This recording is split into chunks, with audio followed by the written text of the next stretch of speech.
This episode is brought to you by Instant Impact. Instant Impact provides transformative talent solutions to small and mid-sized companies that are making between 30 and 500 hires each year. If your recruitment's giving you a headache and you don't know where to start, then give the team at Instant Impact a call or visit www.instant-impact.com for more information. Hello and welcome to We Need to Talk About HR. I'm your host, Louise Fraser, and today I am delighted to have Clarke on the show. So Clarke has spent over 20 years in HR, mostly within hospitality, running people strategy at brands like Café Rouge, Bella Italia, Flatiron, and Aqua Restaurant Group. She's now Director of Hospitality People Services at Moore Kingston Smith and a Fellow of the Institute of Hospitality too. She survived a toxic workplace to tell the tale and has very strong views on what it takes to recover. And today we are going to be talking about toxic workplaces, HR resilience, and knowing when to get the hell out of Dodge. So Claire, welcome to the show. Thank you, Louise. Thank you for having me on. No problem. I'm very excited to get stuck in today. So I think a first question that makes sense to ask is, when did you first realize the workplace that you were in was toxic? Yeah, that's a really interesting question. And I think because toxic is such a strong word, and this is something that I've reflected on, certainly in preparation for this podcast, but also in the last 2 years, really. I think if you take a step back, the textbook definition would be something like a workplace where behaviors, leadership, or system constantly undermines people's well-being, their sense of safety, and their ability to do their best work. So it's not that just that, I suppose, that image of a toxic poison bottle.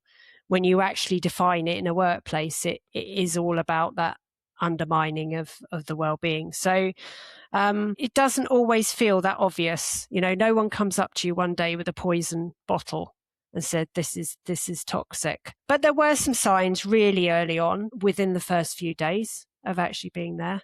Interesting. Marketing director who'd only been in the role for 9 months resigned, and she cited bullying and a toxic environment. And that really, I remember when that landed, because I'd come from brilliant organizations, where culture was everything. People were treated really well. And I think hearing that from a senior leader, it just felt jarring. But what stood out more was the response. So response from the senior team was very kind of neutral, almost nonchalant, and disregard. Yeah, exactly.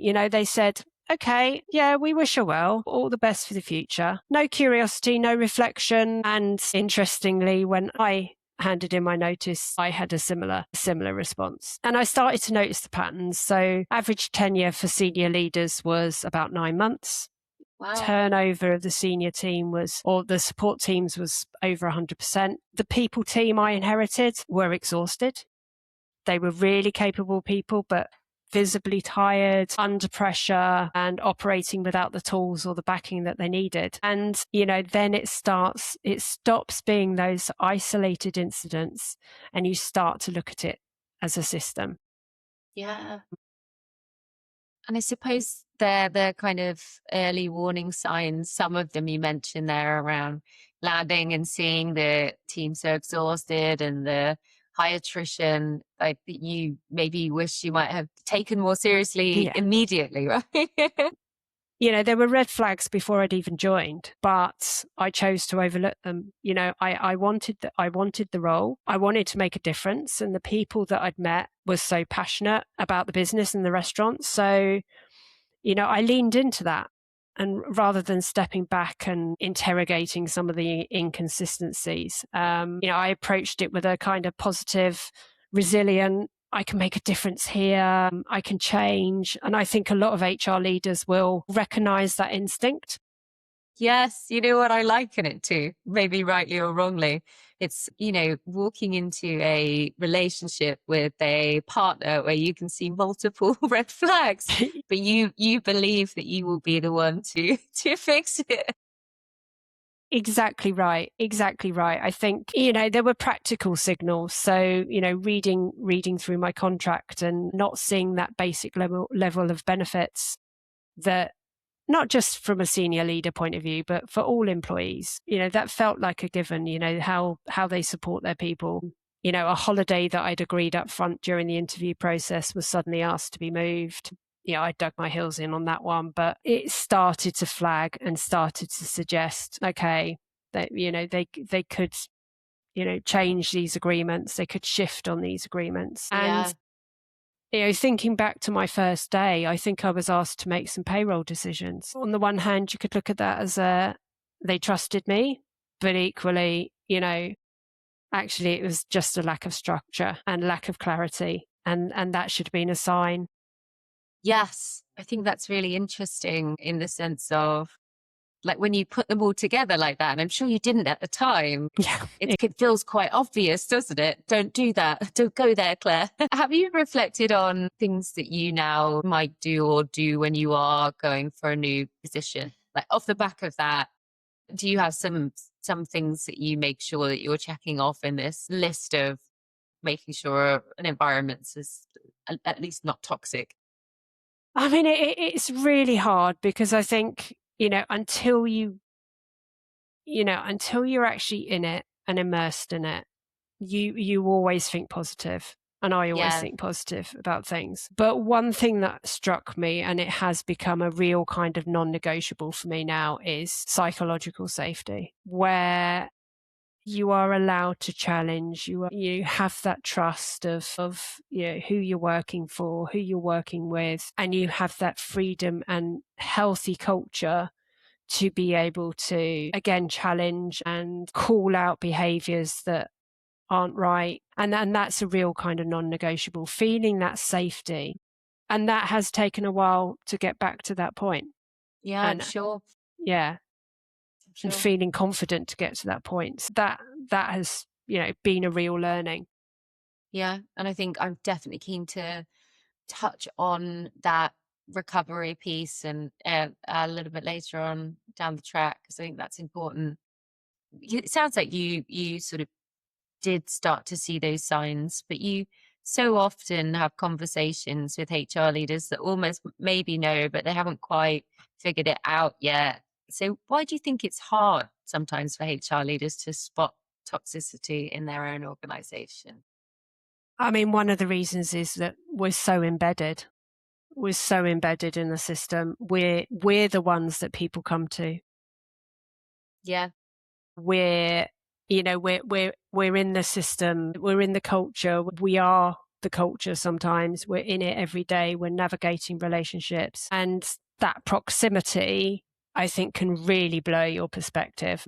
And, as I've already said, these were small little incidences that if you put it all together, it's quite a big thing. And, toxicity doesn't arrive at once. And, I use the analogy of that bottle of poison with toxic on it. It gradually creeps in. And, I found myself still on this, okay, I can make a change. I can, we'll get through this, create a better workplace for people. But the small compromises start getting made, or behaviors start to normalize. And I think, some of the things that I wouldn't have tolerated, 6 months previous in previous jobs suddenly become normal. And that's just how things are done. I think it's a lot harder to step back. Yeah. And call it out and say it isn't healthy. And, as I've said, we're the people, HR are the people that people go to for answers. It is not due to my lack of capability or the HR team's lack of capability. It's the challenge of stepping out of that environment and actually seeing it for what it is. For what it is. Yeah. Yeah. And you stayed, I believe, around a year or so. Yeah. What kept you there? Do you think that it was that you were so invested that stepping back was hard? I mean, it was all of that. I was invested. I was invested in my team.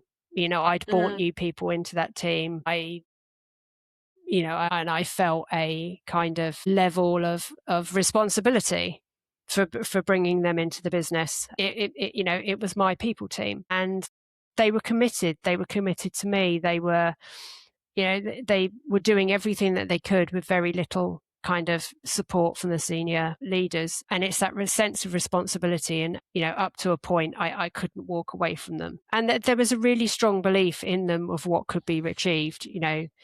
The gaps weren't complex.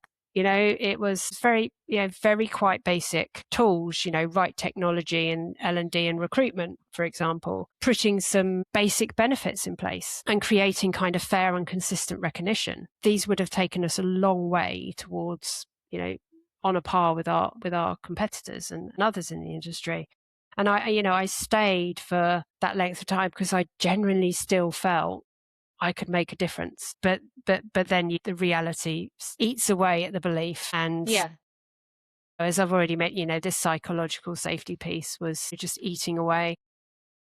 Yeah, I think there also comes a time when you have to just protect your own mental health and well-being. And I was thinking then how far I would go to bat for my team, in my day job, and it is pretty far. I guess there's a point that comes in time where there's a personal piece that you have to maintain your own health and well-being alongside everything else as well. It's kind of an interesting one to juggle with, because I guess effectively you also know if you step away and you say that's enough, what does that mean for those who you've been umbrellaing and protecting for all of that time? Yeah, complicated. I think it is. And I'd kind of set myself a little kind of goal to think about leaving. I remember having conversations, with a previous mentor of mine, maybe within my first week, saying, I've made a mistake. What should I do? And, he said, just, sit it out for 3 months. You then get to 6 months, and then it was budget time. And I'd set myself this goal of, okay, well, let's go in with a chunky budget request, but knowing it's going to get cut back, because I'm a realist rather than an optimist sometimes. Let's do the people strategy for the new year. And it just got refused. Didn't even get cut back, just got refused. So and that's where it really began to shift, and then once it starts to shift, once you start to kind of extract yourself a little bit away, you start seeing how everything else was being affected: my energy, my mindset, my life outside work. So it was a tough decision to resign. Yeah. But it became a necessary one. Yeah. And I think well done you for knowing that sometimes you do just need to get the hell out of Dodge. So let's talk about the more broadly, I suppose, outside of your journey, and we'll drop back in. I've been on I've had multiple conversations with various HR leaders and various others that work in the well-being space that relates to HR. And we talk a lot about this, I guess, the amount of stress that we absorb in some ways in being HR leaders. And you spoke about it just then. We take on quite a lot of other people's feelings and stress. I mean, how do you think that we can work to absorb that stress? Or maybe absorb is not even the right word, but manage those situations without realizing the cost on ourselves? I mean, it's a real fine balance. As we've talked about already, HR are right in the middle of in businesses. They're having difficult conversations almost on a daily basis with people, or about people. Yeah. They should know the business pressures. People often go to HR when there's always an issue. And that you start to carry that without really noticing, and it becomes normality. And I think as HR leaders, we also see us, and I've mentioned this, we see ourselves as fixers. We want to make culture better. We want to make businesses better. We want to make employees' lives better. We see ourselves as those fixers, those supporters, and we often lean in even harder to those situations to absorb that stress. I mean, we've all got our kind of, I suppose, COVID stories about HR suddenly becoming, really important in businesses when they weren't before. We were heralded as, we're the most important assets in businesses where they maybe hadn't thought of that. And it's that constant stress and resilience. I think, if we're not realizing the cost of this on ourselves, this is because we're supporting everybody, but then who do we turn to? Who is supporting us? In my example, I couldn't go to my team because they're reliant on me. I couldn't go to a lot of the senior leaders because they were the cause of this. So it's really, again, which is what I did to get myself. It's taking yourself out of that situation, but it's really not easy, Louise. No, I can absolutely imagine. And I'm sort of thinking what do we do as the senior leadership in HR when there is nowhere to go? And I community for me often comes to mind. I am a big believer. I talk about it all the time on the podcast. So anyone who listens regularly is probably sick of it. But I think for me, the communities that I'm a part of are incredibly important to me. And sometimes I go to the meetups and there are a few HR leaders that really just need time for someone else who's worked in a similar role to talk to them about what's going on and just have a release. And there's generally a mix of positive and, I guess slightly negative stories. And I think that's important to have that space. Yeah.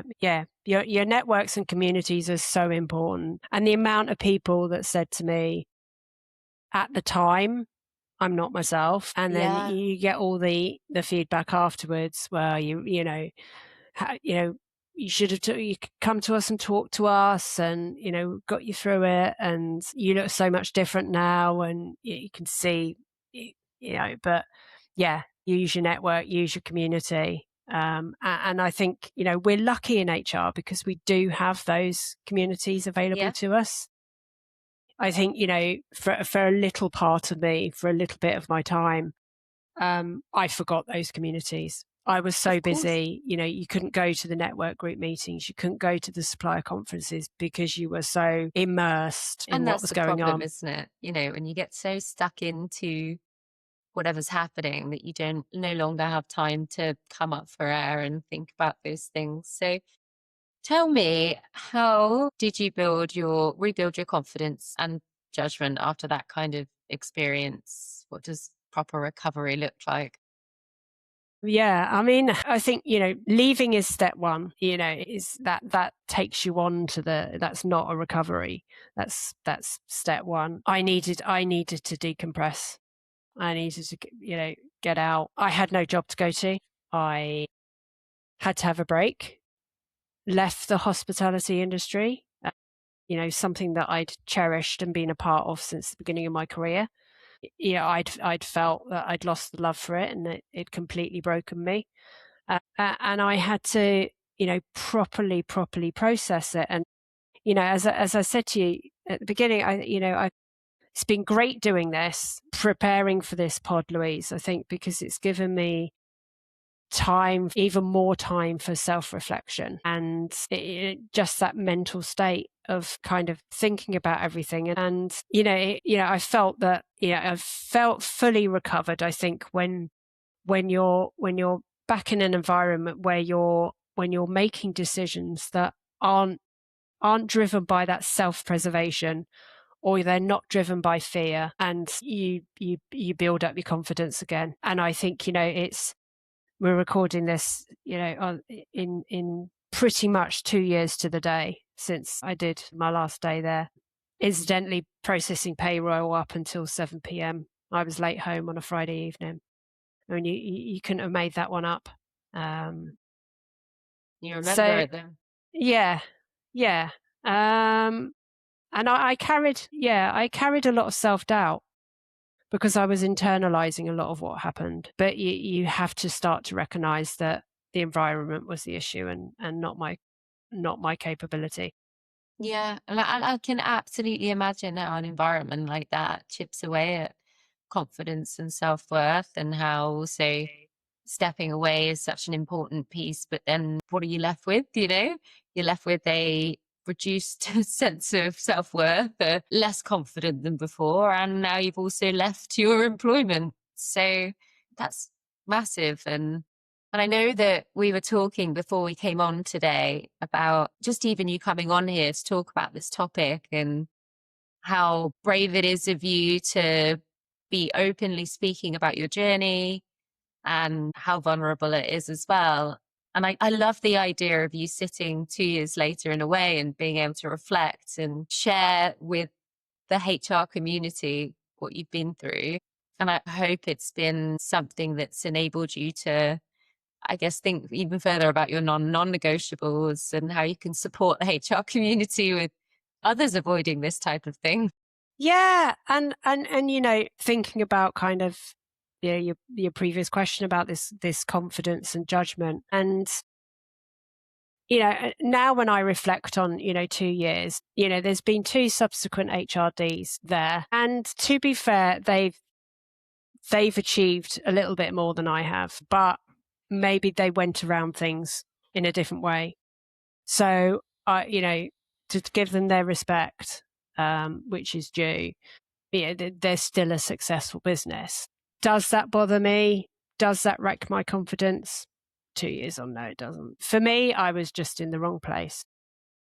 And it could be the right place. I mean, it doesn't sound like it, but it could be the right place for somebody else, Yeah. So I think that makes sense. So tell me, what advice would you give a HR leader that is potentially feeling like they might be reading some signs right now? I mean, if I was going back, I should have trusted my instincts and trusted my gut.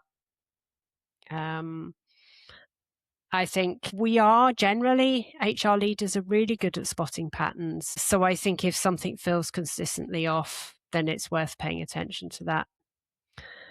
Treat toxicity as a system, not just, one individual or one incident. Use your network, as we've said. Talk to someone that you trust who is outside of that environment, and don't underestimate the cost to yourself, not just professionally, but personality. Personally, if you are having the Sunday scaries on a Saturday morning, It's too early. yeah, where your weekend is being eroded by your fear of going in on a Monday morning, or not responding to your friends' WhatsApp groups because you've got so many WhatsApps sitting on your phone from relating to work. That's costing your well-being. And know where your line is. Is, if we think about the fine line between kind of being resilient and erosion of that line, you don't really realize it until you've crossed it. So it's a hard line. Have your values, because when that line is being eroded, you stop challenging things. Yeah, I think that's a really good advice, and a really straightforward way of putting it, right? If you know what you should prioritize and what makes you happy, and what your values are, and if something feels off course, it's probably for a good reason. So I love that. I cannot believe it, but we are almost at time. I could probably talk about this subject for a very long time. I just want to ask, I suppose, as a last question, and I'm always interested to keep it quite reflective, but what do you think's changed in how you lead and protect your team since this all happened? Yeah, I think it goes back to the original points that we talked about earlier, Louise. It's this psychological safety and trust, and I'm much more intentional about that. I'm far less willing to let things go unchecked, especially around this behaviour. Having a lot more clear expectations and showing how my values matter much more now. Having the strong boundaries around my team. I've always been supportive of any team that I've led. I've always got their back. I'm always praising them, talking about them, talking up them, and it is protecting their capacity and their well-being and their psychological safety as well. And it shouldn't be a soft metric. It's just a measure of company culture. If people are holding back and they're not being honest and they're not having open discussions and they're not calling out things, that starts to eat in at the company culture. And being honest with myself and those around me a lot more. I love that. What a great note to end on. Being honest with myself and those around me. I love it. Very profound. Well, thank you so much for coming on the show, and thank you for sharing your story. As I said, it's amazing to have you on and sharing so openly, and I'm sure that our audience will take a lot away from this episode. So thanks a lot, Claire. Really appreciate it. Thank you, Louise.